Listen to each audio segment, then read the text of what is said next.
mariage. Je répète, si vous n'êtes pas capable de pardonner, ne vous mariez pas. Parce que le mariage demande le pardon. Le mariage demande d'avoir un cœur. C'est alors que vous tiendrez.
Alors nous allons essayer de conduire toutes choses en traînant pas pour que la nuit ne nous surprenne pas ici.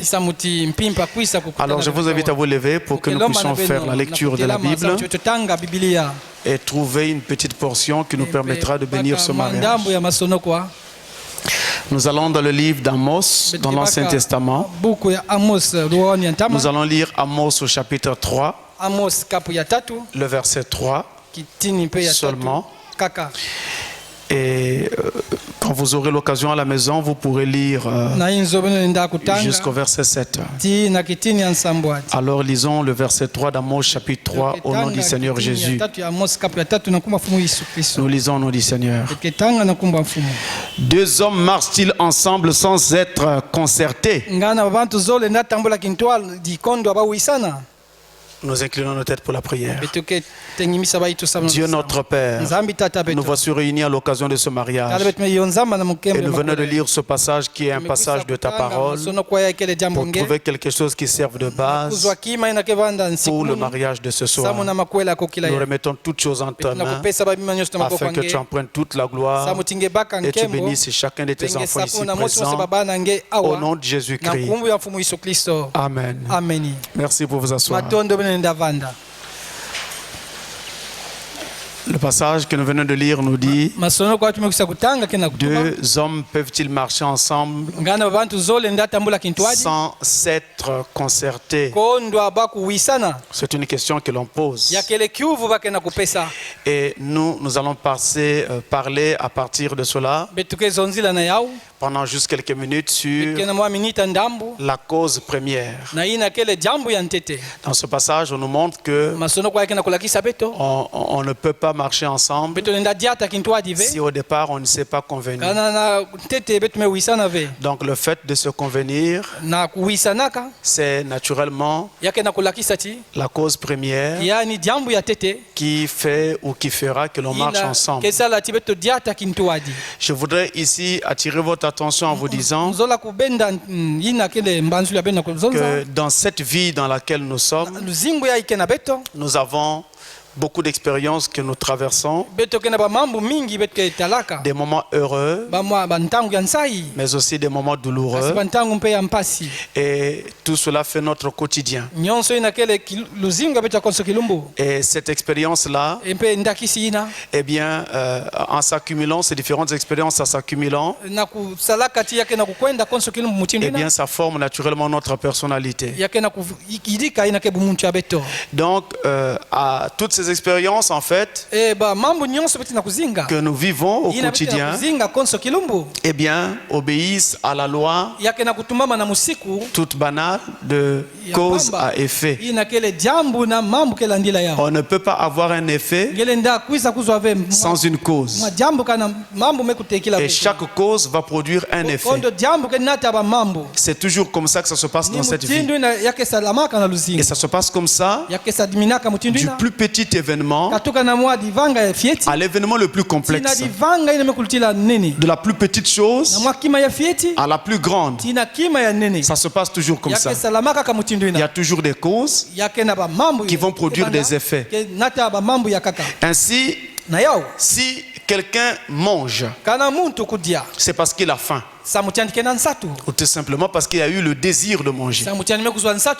Nous le voyons manger, mais en fait, manger qu'il fait là, l'action qu'il fait, n'est que la conséquence de la cause qui a produit cet effet. C'est-à-dire, ce n'est que la conséquence de la faim qu'il a eue ou du désir qu'il a manifesté, peut-être parce qu'il a tout simplement senti l'odeur d'une nourriture agréable. Donc vous ne pouvez pas manger si vous n'avez pas faim. Vous ne pouvez pas manger si vous n'en sentez pas le désir.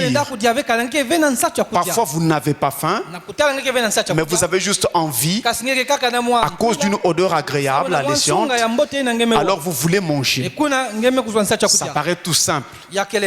Mais et pourtant, c'est la faim ou le désir qui ont poussé à manger. Si l'on voit quelqu'un courir, même si vous ne savez pas pourquoi, même s'il donne l'air d'être un fou, même s'il donne l'air d'être insensé, eh bien, c'est qu'il y a une urgence. Il ne court pas pour courir. Il court parce qu'il y a quelque chose qui le fait courir. Il y a une urgence. Peut-être qu'il veut rattraper quelqu'un. Peut-être qu'il veut rattraper un transport. Peut-être qu'il court après le temps. Il faut qu'il y ait une urgence pour le faire courir. Peut-être qu'il court à l'hôpital. Peut-être qu'il court chez son pasteur. Il faut qu'il y ait une urgence pour le faire courir. Ainsi, cette urgence représente la cause qui fait courir cette personne.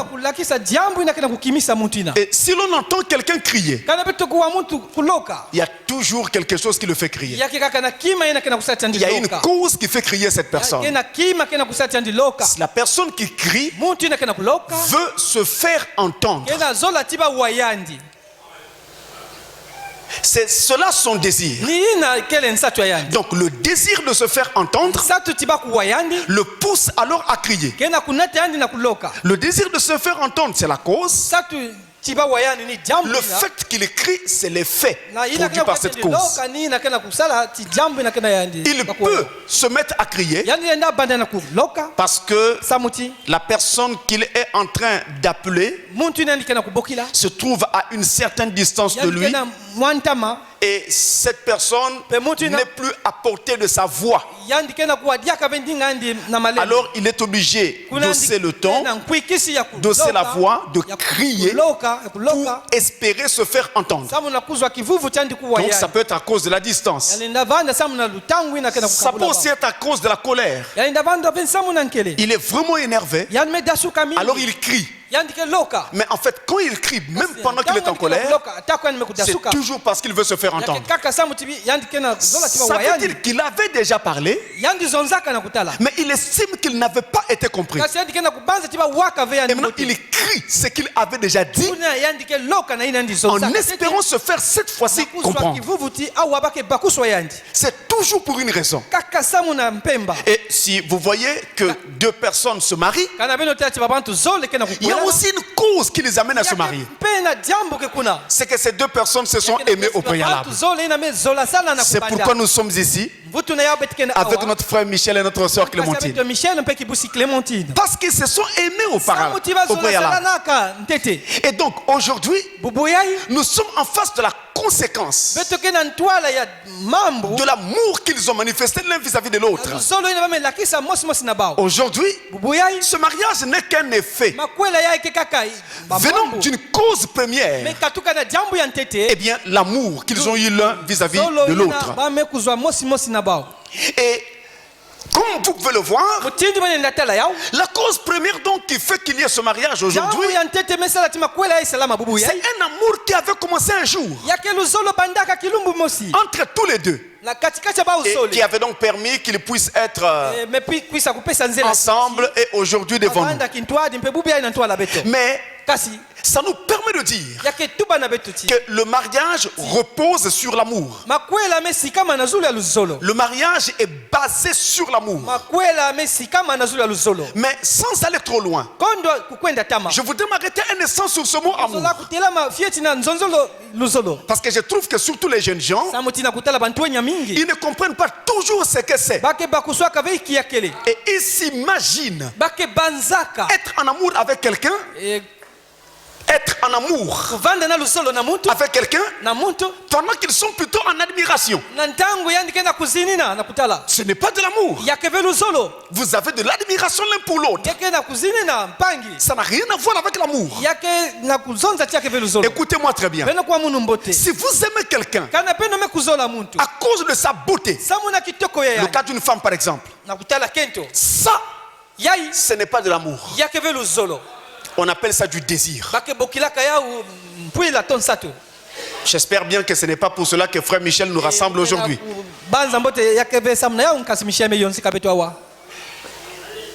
Si vous aimez quelqu'un à cause de sa beauté, ce n'est pas de l'amour, c'est du désir. Et vous verrez que quand votre désir sera satisfait, cet amour va tomber.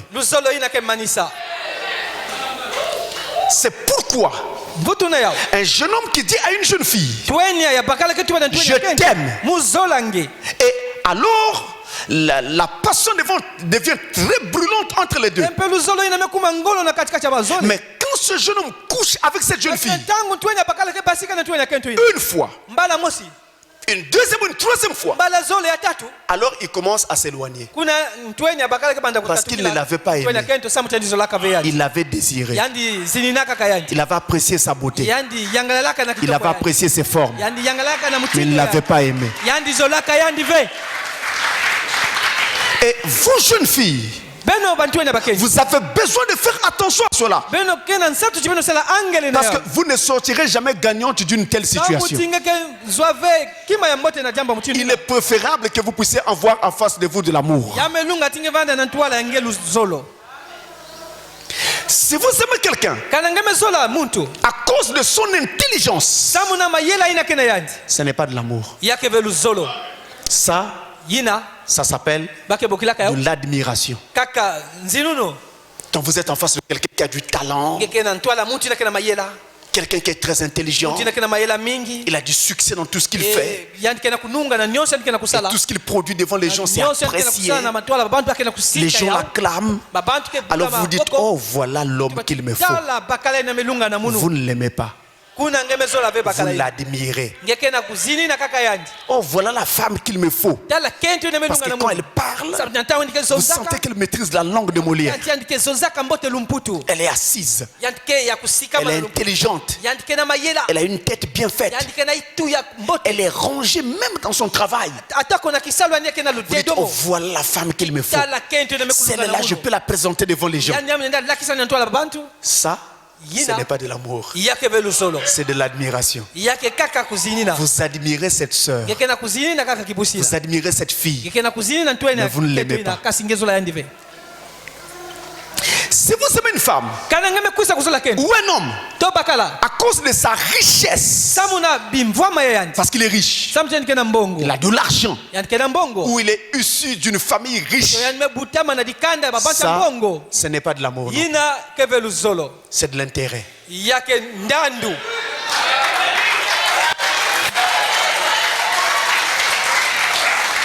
Je sais que chez nous, l'adage dit l'intérêt guide l'homme, mais pas dans le mariage. Parce que vous ne serez pas heureux. Vous n'aurez pas l'amour que vous recherchez. Vous aurez l'argent que vous avez poursuivi, mais vous n'aurez pas le cœur de cette personne.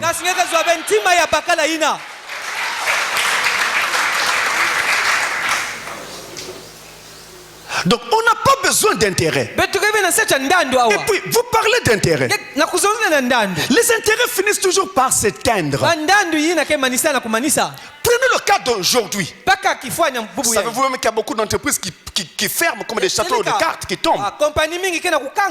Et des gens qui hier avaient suffisamment de moyens, qui aujourd'hui se retrouvent sans le sou. Le moindre sou. Et qu'est-ce qui se passe alors? Si vous avez aimé cette personne à cause de son argent, maintenant il n'y en a plus. Ce mariage-là va s'arrêter. Je préfère un mariage où l'on apprend à construire ensemble sa vie. Vous apprenez à construire ensemble jusqu'à ce que vous arrivez à un niveau donné. Et même si vous avez aimé quelqu'un qui a des moyens, vérifiez bien que ce n'est pas à cause de ses moyens. Par contre, si vous aimez quelqu'un, mais vous ne savez pas pourquoi, vous cherchez, mais vous ne trouvez pas. On vous demande, vous n'avez pas de réponse. Ça, c'est de l'amour.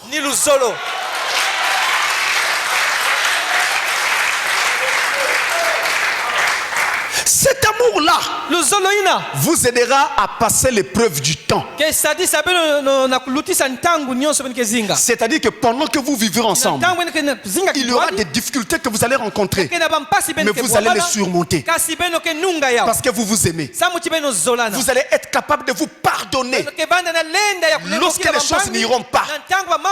Parce qu'un mariage ou une relation où il n'y a pas de problème, ça n'existe pas. Cherchez une autre planète pour cela. Mais ici-bas, ce jour est un jour heureux. Ce jour est un jour heureux. Mais personne ne peut garantir la journée de demain. Il y aura des problèmes. Il y aura des maladies. Il y aura des problèmes de manque de nourriture. Même seulement les incompréhensions. Il y aura aussi des fautes. Des erreurs faites par l'autre. Vous deviez alors être capable de pardonner. Mais si à la base il n'y avait pas de l'amour, Il n'y avait que de l'admiration. C'est à la base. Il n'y avait pas l'amour. Il n'y avait que du désir. Et bien ce mariage va s'arrêter. Vous verrez que vous ne serez pas capable de pardonner. Vous n'arriverez pas. Et d'ailleurs je vous dis, toute personne qui n'aime pas le pardon n'a pas de place dans un mariage. Je répète, si vous n'êtes pas capable de pardonner, ne vous mariez pas. Parce que le mariage demande le pardon. Le mariage demande d'avoir un cœur.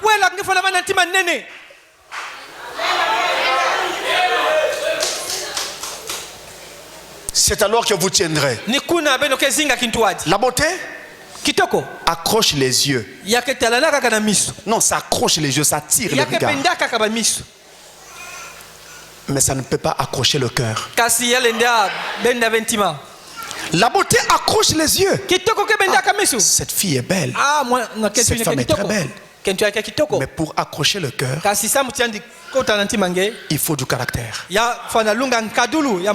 Tu peux être une belle femme, très belle, mais si tu as un caractère tellement méchant,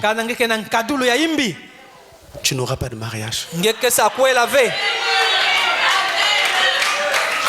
Tu vas même te marier, on te mettra dehors. Tu vas trouver un autre mariage, on te mettra encore dehors.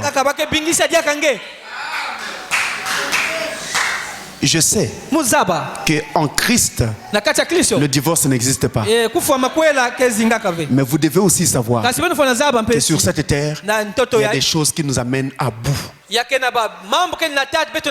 Et parfois, on est forcé de faire des choses qu'on n'avait pas pensé faire. On vous mettra dehors. Et vous verrez que ça sera amer. Une femme est censée être belle de caractère. Pardonnez-moi mes amis. Ça me fait aujourd'hui 25 ans de ministère. Et je peux vous dire, puisque là nous marions un couple qui a déjà de l'expérience. Quand les gens viennent pour demander le mariage, ils ne prient pas sérieusement. Ils ne sont jamais prêts. Tout ce qu'ils font là, c'est souvent du charnel. Ça, je vous livre mon témoignage. Et ce qui fait que très peu parmi eux ont vraiment aimé. Les autres, ou c'est du désir, ou c'est de l'admiration, ou des choses comme ça. Mais pas vraiment l'amour. L'amour, vous avez aimé. Mais sans cette personne-là, vous ne pouvez pas vivre. Malgré même les fautes et les erreurs de cette personne, vous l'aimez encore. Les fautes et tout, ça fait mal, ça déchire. Mais le cœur dit, mais moi l'homme que j'aime c'est lui. Moi la femme que j'aime c'est elle. Qu'est-ce que je veux faire d'autre? Voilà ce que le cœur dit. C'est vraiment important d'aimer. L'amour, c'est la cause première. C'est ça qui fait un mariage. Et c'est ça qui nous amène ici. Alors une fois que vous êtes sûr que vous avez aimé, comme c'est le cas de notre frère Michel et la sœur Clémence, alors maintenant il faut aller de l'avant. Faire quoi? Décider de marcher ensemble. La Bible dit l'homme quittera et s'attachera. L'homme quittera son père et sa mère et s'attachera à sa femme. Et les deux deviendront une seule chair. Donc ils vont former un foyer. Donc quand vous décidez de marcher ensemble, Vous allez former maintenant un foyer. Vous allez partager, comme on dit, la vie à deux. Et le fait de partager la vie sous un même toit, ça, c'est la conséquence de cet amour initial, de cette cause première. Mais la Bible nous a dit, est-ce que deux hommes peuvent marcher ensemble sans se convenir, sans s'être concertés? C'est la question qui nous a été posée. Alors écoutez-moi bien, avant de terminer pour bénir ce mariage. Avant que vous ne puissiez marcher ensemble, vous mettre sous un même toit, partager la vie ensemble, vous devez vous convenir, vous entendre sur ce que sera votre avenir. Maintenant, souvent les gens s'arrêtent à ce niveau-ci. Il faut qu'on se convienne. Combien d'enfants on aura? Quel genre de maison nous aurons? Combien d'enfants nous aurons? Où est-ce que nous allons les scolariser? On va acheter une parcelle ou bien louer. On essaie de regarder les différents contours de la vie. Mais en réalité, ce n'est pas ça, se convenir. Parce que la vie de tous les jours vous présentera des défis nouveaux. Ils demanderont des solutions. Vous n'êtes que des hommes. Vous ne pouvez pas tout prévoir à l'avance.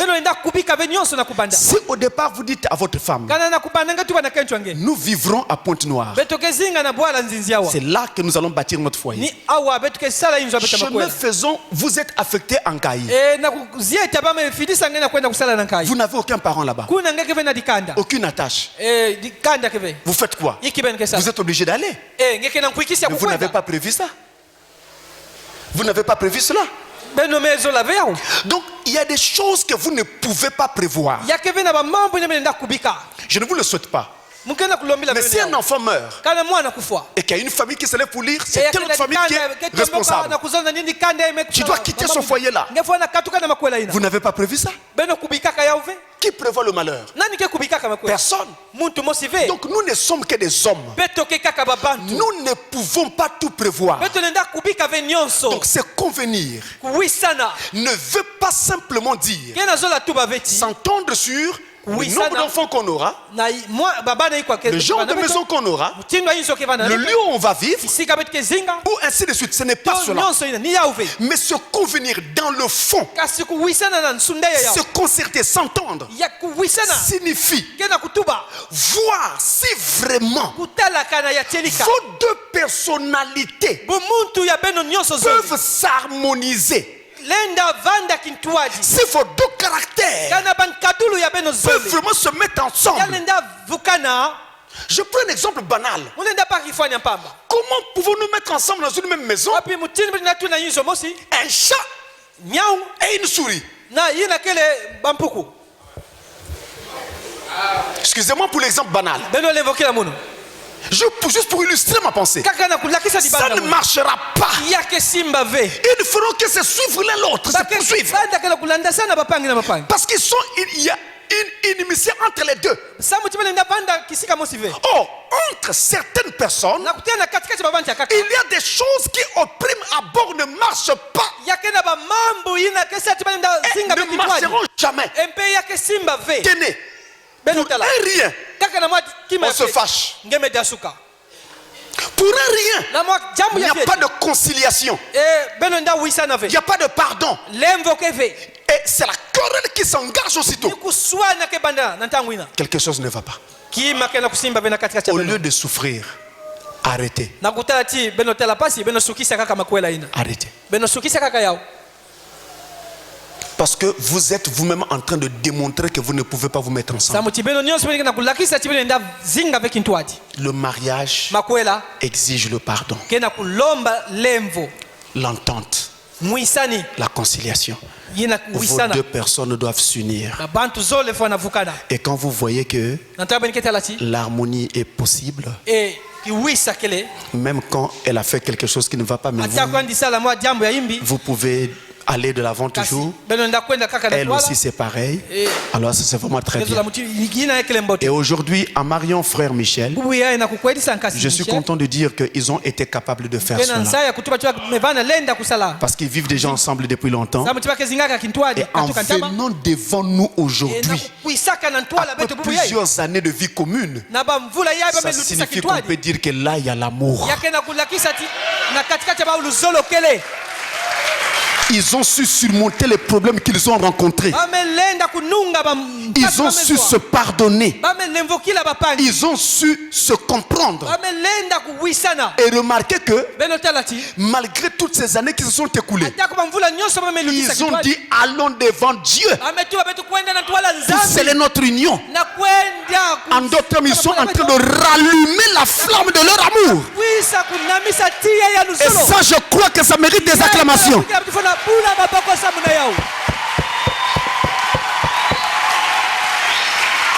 Il y a des gens qui ont commencé à la même époque que eux, mais aujourd'hui ils ne sont plus ensemble. Et quand vous voyez des gens à cet âge venir ensuite devant Dieu, frère, je vous dis, ayez du respect. Parce que ça, ce n'est pas de l'aventure. Ça montre que nous sommes en face du sérieux. Nous n'avons pas besoin de songes ou de visions. Ça y est là devant nous, là, ça y est là. Jeunes gens, vous qui êtes en train de commencer votre mariage, regardez l'amour. Regardez l'amour. Après toutes ces années, ils peuvent encore se tenir ensemble et venir devant Dieu. Ça, c'est à féliciter. Que Dieu soit béni pour cela. Parce qu'ils s'étaient aimés, ils s'étaient entendus, ils s'étaient concertés et ils ont marché ensemble. Maintenant, aujourd'hui, ils sont devant Dieu pour dire à Dieu, à ses anges, à son église et à toute l'assistance que nous décidons de continuer à marcher ensemble.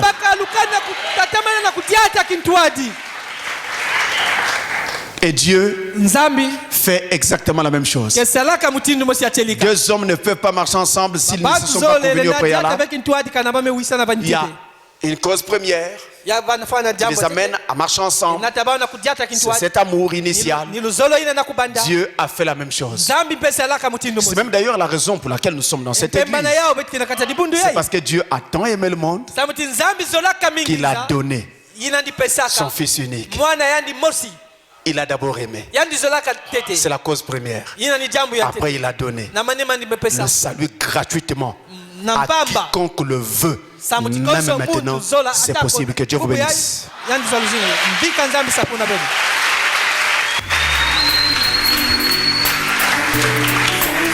Seule sa parole. Dieu lui-même a dit.